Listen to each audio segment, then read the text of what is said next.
és minden dolgok mélyén béke él, és minden tájak éjjén csend lakik, s a végtelenség összhangot zenél,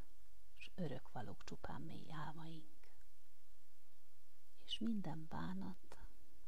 lassan béke lesz, és mindenik gyötrődés győzelem,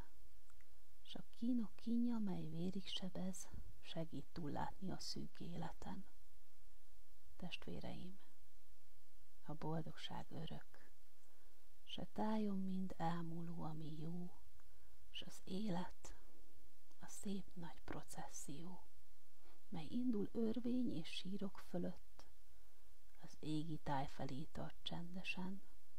s egy stációja van.